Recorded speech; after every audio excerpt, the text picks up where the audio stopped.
One thing that this Buffalo Bills defense has yet to figure out is how in the hell to get to the quarterback. Sean McDermott has been known for being a secondary whisperer. How many times have we seen certain safeties or corners who were left for dead in NFL terms, like Poyer, for example, drafting Dane Jackson in the 6th or the 7th, and somehow he ultimately gets the best out of all of those players. It's just the type of defensive mind that he is. But the one thing that he has struggled with is being able to find a quality pass rusher or to establish a consistent pass rush, getting to the quarterback. As many of us know, the Buffalo Bills were 27th in the league for stopping third down conversions. Largely half of the reason why I think we struggled so much on the defensive side of the football. No telling how incredible we could have been if that was solved. But this offseason, we obviously ended up making a couple of additions, most notably Joey Bosa, a name that I'm sure many of you are just holding your breath, hoping that he could stay healthy past week 3 or week 4. Yes, he's had an injury history. But on today's episode, I wanted to break down the film of Joey Bosa, highlight exactly what I think we can expect from this player as far as utilization, as far as what I think he brings to the Buffalo Bills on this very short 1-year deal, and really just open up to a conversation for everybody that has decided to join me. Say that you're new here. My name is Dan Mitchell, and I am an NFL content creator, Buffalo Bills content creator, who is live on this YouTube platform Monday through Friday at 10 a.m. EST, breaking down everything that you need to know about the Buffalo Bills. If that is your cup of tea, folks, I highly suggest and I ask that you just smash that like button for me. It's the easiest way to show some love, show some support over here, and it takes less than a second. And then also subscribe and turn on bell notifications. Maybe tell a friend who you think would enjoy this style of content as well. Shout out to everybody in the chat already. Let's go out ahead and knock out a nice little shout out from our brand partner today, and that just so happens to be our good friends William Matar. Folks, if you were ever hurt in a car, you better call William Matar, #1 car accident attorney in the state of New York. If you were ever hurt, all right, if you ever find yourself in a car accident, it's very important to have the right representation. Look no further than William Matar on the screen. Phone number is right in front of you. Always keep it top of mind. Now, it's going to come down to Joey Bosa here. And I think this is interesting, right? Because he started off his tenure in the NFL with a bang, right? Very highly productive. But unfortunately, how it all kind of played out for Joey Bosa, he hit the injury bug significantly. It seemed that year after year after year, he was lucky to play 10 games or right in the double-digit area. Last year, he ultimately ended up playing 14, which is good for Joey Bosa. It really is. But now I want to point out things that we can anticipate from this season or for this season based off of his 2024 campaign, his limited utilization. And I've pointed out a couple of things, and I have 3 clips that are going to demonstrate this, Number 1, something that kind of makes me concerned. And then I have 2 things that I think we should all be optimistic about, because I do think that he's going to be a quality player for this squad. But starting off, this right here, this play was actually the first play where he ultimately ended up getting a pressure, if you will, right? Normally, when you're looking at defensive ends, when you're seeing somebody that is truly top of their performance, top of the league, top 3, you're typically seeing them win on their first engagement once they go after the specific offensive tackle, right? Like, it's obviously not going to happen each and every single time, but 9 times out of 10, you have an elite pass rusher when he wins on the first engagement. Joey Bosa, I'm going to have to tell you, based off of everything I have seen from this morning and even last night, the days of him winning on his first engagement are a thing of the past, right? Right there, you could see from the one-on-one versus the tackle, he had about 3 engagements right before he was able to get to the quarterback by itself. Now, there are certain certain plays that we will see where he wins occasionally, but typically it has to be a gross mismatch. It has to be one of the worst left-right tackles that we have seen throughout the league by itself. A lot of that has to do with the fact that he's like a power rusher. He's going to be winning by bull rushing. That's his bread and butter. I don't really like his hands or his hand placement when going up against an offensive tackle, but he's still effective. He's just not going to be a first engagement type of edge rusher. And as you can see right on NFL Pro, he had 39 pressures last year, if that means anything to you. The next play that I love, because this is something that I think is going to be implemented into Joey Bosa's game almost immediately for Buffalo here. Let me just double check and make sure I'm sharing my screen. I am. Thank God. Thank God. But one thing that stands out to me and one thing that excites me about Joey Bosa is that he's very experienced and he has very high football IQ. Extremely high football IQ. Now, what you're going to see is his ability to adjust right here. Like secondaries like to disguise coverage. Exact same thing when it comes into defensive lines. You're going to see this from Joey Bosa. I'm going to play this at normal speed right here. He's lined up off to the edge. Watch this. He begins rushing outside, transitions, runs behind the defensive tackle, and he ends up tackling Gardner Minshew. Now, this concept is something that a rookie edge rusher needs to not only do ad nauseum quite a bit to gain experience on this and feel comfortable in an NFL system. This is something that takes a while to perfect, and Joey Bosa is very good. He's very calm. He executes it almost beautifully, and I really hope that our defensive line coaches ultimately end up using him in this sort of capacity of being able to adjust, start with a pass rush fake off to the outside, have that chemistry with Ed Oliver, Daquan Jones, wherever he ends up lining up on the defensive line. That's something I think that we can get excited about because there's not going to be a learning curve with something. I would say that this is a very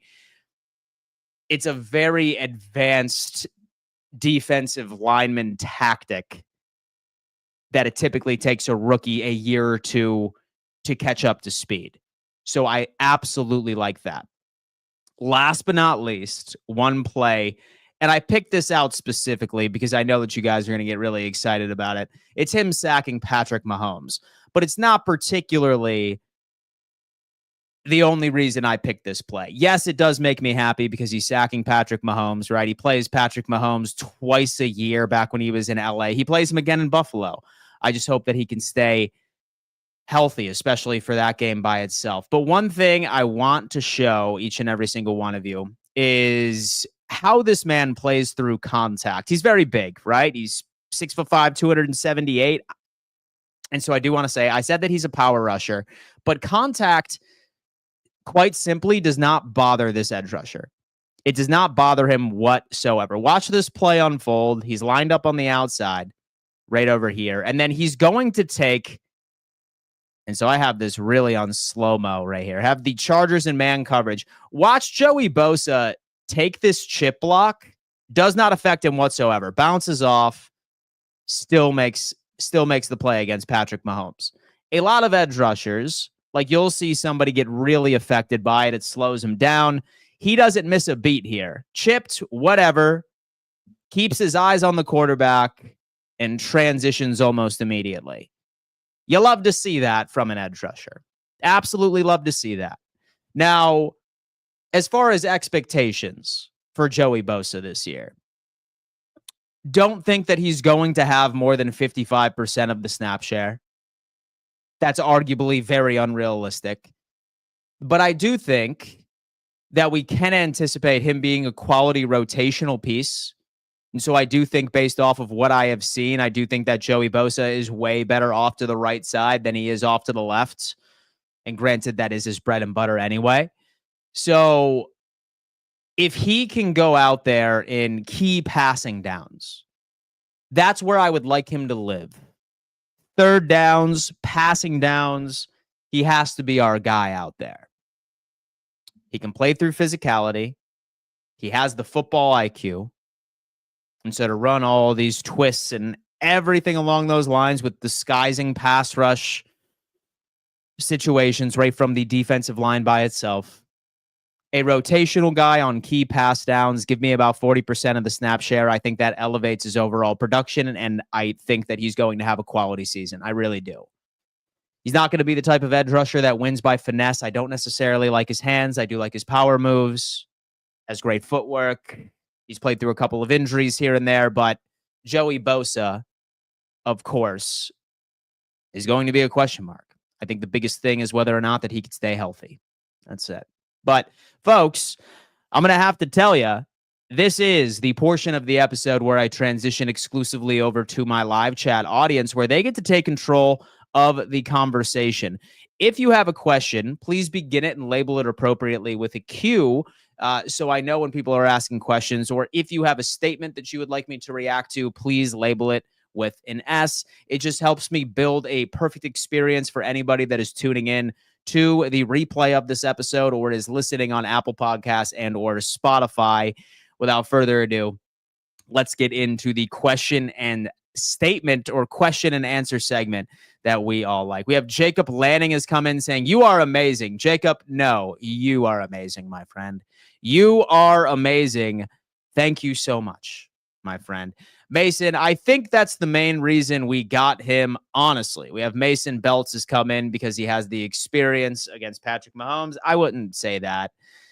So I really think that we just ended up seeing a bargain for an edge rusher. We were still able to outbid San Francisco. And once you account for the contract we walked away from with Von Miller, really wasn't that bad when you compare the two. Yes, he ultimately ended up signing a 1 year, $12 million, I want to say, but I think that there was only really a $3 million difference. Von Miller's expected cap hit, I think in 2025 was 15. We got Bosa for what, 12? So realistically, we really only paid 3. He's got a lot of upside, right? He has the IQ. He's still very powerful. He's great playing through contacts. So no, I don't think he's going to have 10 plus sacks this year, right? But say that say that he can give me 40 pressures, like 40 pressures and 7 to 8 sacks. Sign me up. And it's even crazier that I need to go on ahead and say, and give me 15 games. Give me 15 games. That's absolutely diabolical that I'm sitting here just wishing for a player to stay healthy, which is insane. But we will see. He says he still has to play Kansas City twice a year. I like the way you think. Can we expect from Ray Davis and Ty Johnson this year? I would say much of the same. I don't know if Joe Brady is going to have a change in distribution as far as snap count. For some reason, I still have a pretty good feeling that James Cook is going to dominate snaps.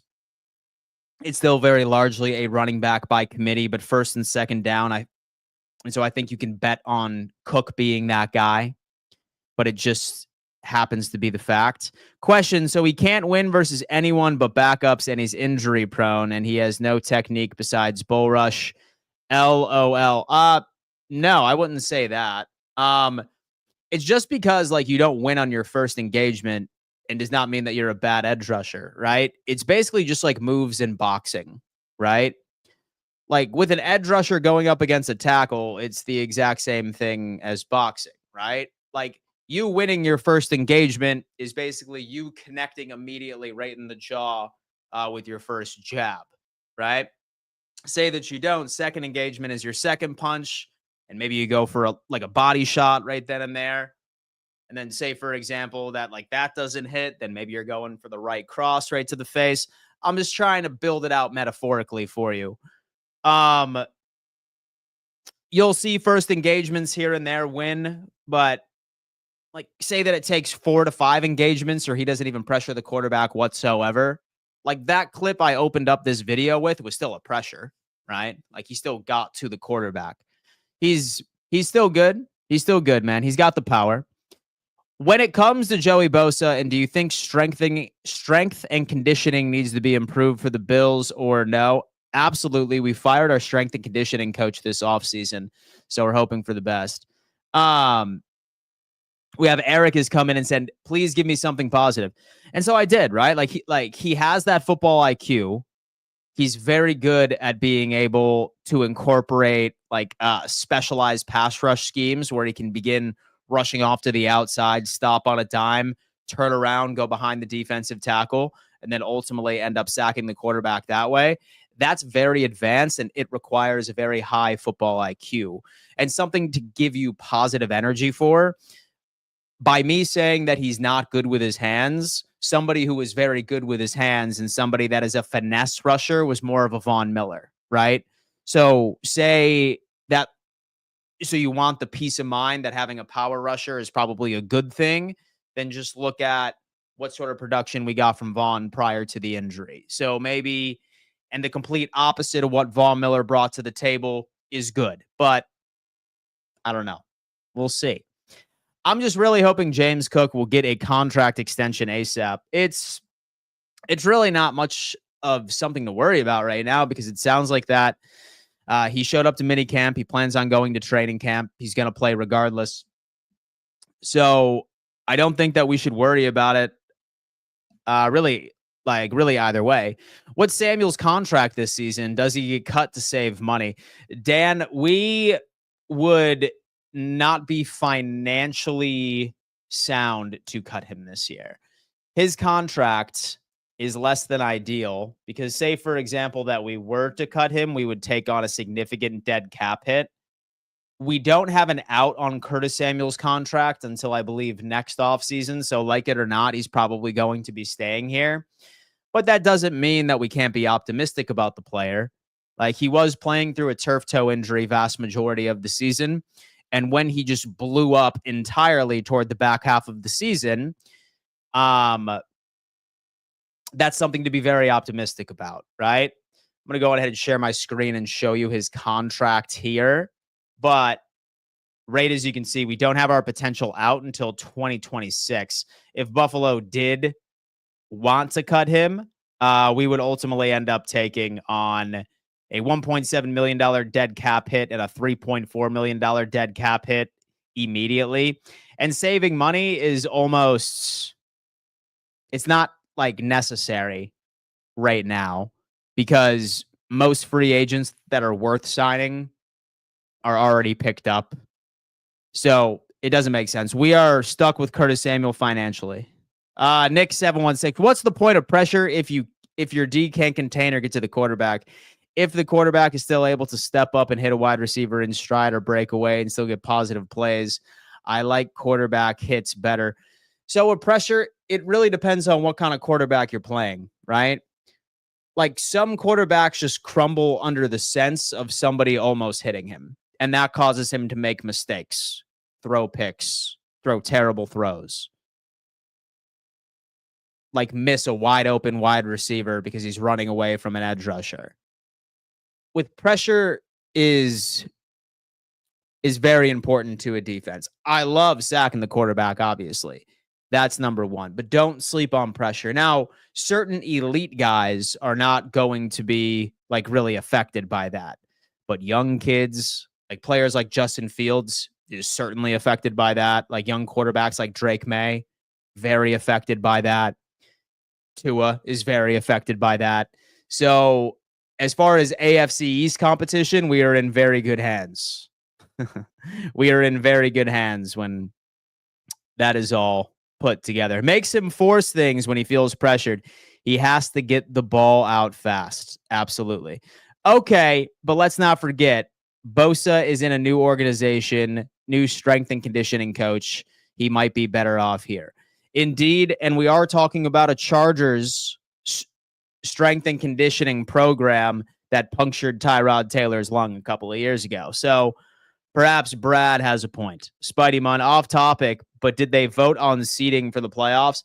Yes, they did. It is unchanged, my friend. The seedings and the seeding of the playoffs is unchanged for now. Statement. I think Bosa was signed more to mentor the rookies with hope that he can contribute. I don't think that he was. I do think that he was signed to be a contributor. But him being a mentor would also be like a cherry on top. Like maybe 5% of the reason we signed him was, and so to be a mentor. We signed Bosa because number one was a hell of a deal with crazy upside, and he still wins when he's healthy. So we shall see. Curtis Samuel is a sleeper. He is indeed. I like Samuel. He is good. Indeed, he is. Thank God we have the roundtables and Buffalo Fanatics. Keep shining, Danny boy. Thank you, my friend. I appreciate that, Cody. I sincerely appreciate that. But all right, folks, very short stream today. I just wanted to hop on here and unpack a little bit of the Joey Bosa film. Do keep in mind, I will be live later this afternoon for Roundtable Sports, Fourth and Forever on the Roundtable Sports channel. I will be posting probably several videos on TikTok and Instagram as well. So follow me at Real Dan Mitchell on like really whatever social platform you follow me on. Certainly check all of those for some more content. I do need to give an announcement. I'm probably going to be stepping away from the content game for a couple of days. I'm getting my wisdom teeth out on Friday. Maybe I'll make a couple of like TikToks or Instagrams or something like that. But I do imagine that I will be in pain and I'm probably not going to be able to do much. So I likely won't be streaming again until Tuesday, same time, and we'll just rock through it. But yeah, I'm getting my wisdom teeth out on Friday. That sucks. But I just thought that I'd come on here and let you guys know. But next Tuesday, you will be back to the regularly scheduled programming, ladies and gents. All right. Stay tuned for some more short videos on TikTok, Instagram, X, etc. And I'll see you on Tuesday, boys. Peace. Is Dan getting diamond grills? Absolutely. See you soon.